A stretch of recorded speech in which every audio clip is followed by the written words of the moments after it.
Buongiorno everyone, welcome back to my channel TV. Welcome back to glorious Newcastle quayside. Look at that. Tyne Bridge, Millennium Bridge, Sage, all the beautiful buildings of the quayside in one right there. And I'm just going to do videos of walk on the quayside. I thought I've been brewing on this idea for a few days now after all the VAR controversy, you know, that stuff that Eddie Howe said in his press conferences lately. I've thought about doing this. Do you know what I mean? I've thought about it because we've let I've been obviously with the fan cams the day after the 0-0 draw against Crystal Palace, and then we've had the Keith Downey video, the transfer deadline day special. Obviously I was with Keith and working for Sky Sports as well on deadline day. Thought I'd put together a nice little behind the scenes piece on that. There's an access all areas, what it is like on deadline day. Please go have a look at that video.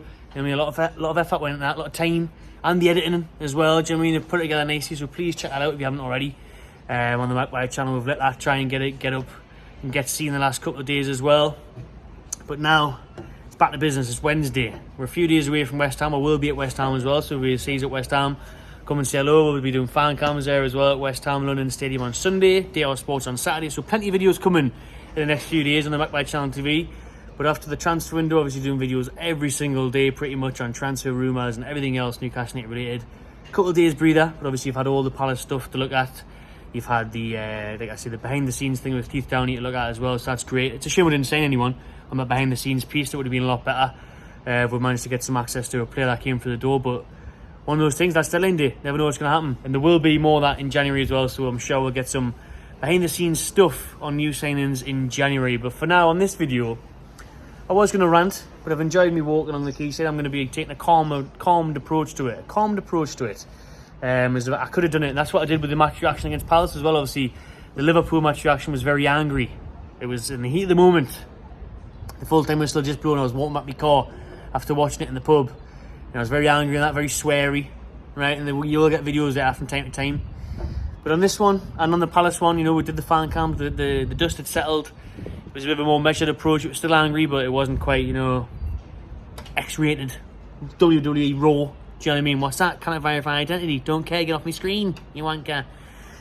Hopefully that hasn't interrupted the video, because I can't be bothered to edit this. Just going to get it like this, or I might edit it, who knows. But yeah, this one's going to be a bit like that, where it's a bit more measured, a bit more, I wouldn't say chilled out, because I am angry. I am pissed off at how things have went this season. To be honest, I think Newcastle have been robbed on quite a few occasions. Now Newcastle have appealed to the Premier League and their refereeing governing body, who did come out and admit that they got the decision wrong against Crystal Palace, that it should have been a penalty or a goal.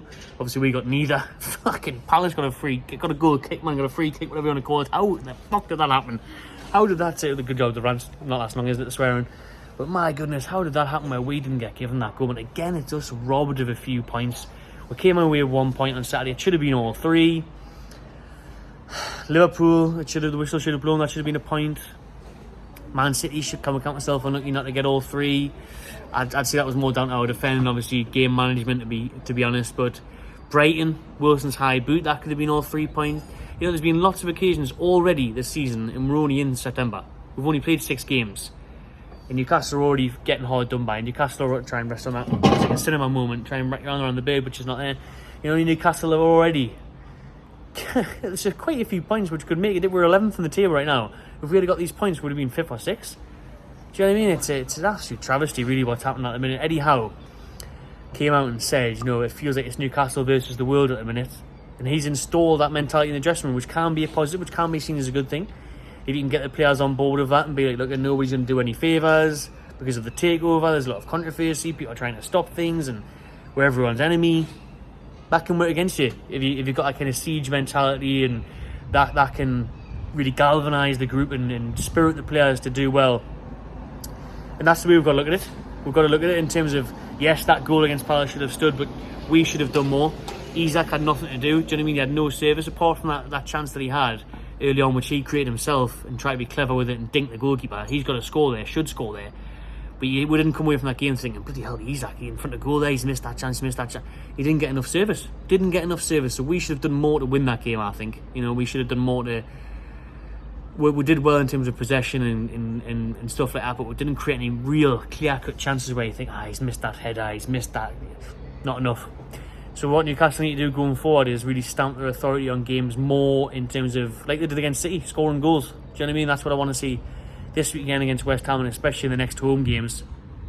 but we've got to really just fight against it and go against it. And you know, VAR is having an absolute nightmare. And I said it in my BBC article yesterday.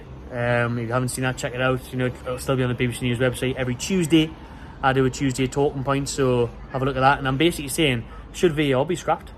Is it improving the game? And it's a no at the minute. Every one of that week, last weekend, there was 4, 5, 6 decisions that went against clubs, and I've seen a lot of West Ham fans saying it, and David Moyes obviously having a go in his press conference. Some mental, absolutely not logical decisions going against teams. I mean, how can you possibly say that that's fair or anything like that? It just doesn't make sense. West Ham's goal, our goal, I'm missing one or two, but there was a lot just in one weekend. There was decisions across the board that are just nonsensical, where you just think, how on earth is that happening? Why is it happening? Is it VAR's fault? Is it the people in charge of VAR's fault? Like I said, the Premier League have came out and admitted they got it wrong. That's all well and good, but it doesn't help us climb the tail, does it? It doesn't replace the 2 points drop that we should have had. It's home to Palace. It doesn't, you know, our start's brilliant. If we beat Palace there, now it just looks like we're draw merchants. We're drawing loads of games. We should have still been unbeaten because we didn't deserve to lose against Liverpool. But you just look at it and you think, is VAR really helping? Should it be scrapped? Should we go old school? Now, what was good last night was that new offside system was in place in the Champions League, which will apparently be in place in the Premier League next season. It will be in place in the World Cup in the winter. So that's good. We need that, where it's like detecting the system and all the different body angles, so we're not getting them crappy lines being drawn on the screen anymore. It's went to what looks like a good software system, so that's an idea in itself, which is going to improve it. But VAR, people at the Stockley Park who are looking at VAR need changed, educated properly on the game, or just go back, because it's doing more harm than good at the minute. Every weekend, instead of talking about the match, we're talking about VAR. We come away with that and think, right, well, we did well there, didn't we? You know what I mean? Willock got the goal, own goal, 1-0, mint. Every weekend, the Liverpool thing, instead of talking my rant, instead of talking about how well the players did and battled and performed Eddie Howe's game plan, we'll come away talking about the referees not doing the job, VAR not doing its job. There's something massive needs to change, and it's more probably the people that are watching VAR and looking at VAR that need to do something about it. But either way, there's a big thing that needs to change, because it's just not helping, it's not improving the game, it's making things worse. There's loads of drama. But you know, at the end of the day, right, this is going to cost managers jobs. Moisey, he could end up getting sacked if West Ham don't finish high enough. You'll look back at that game against Chelsea and think, point shot there, point shot there.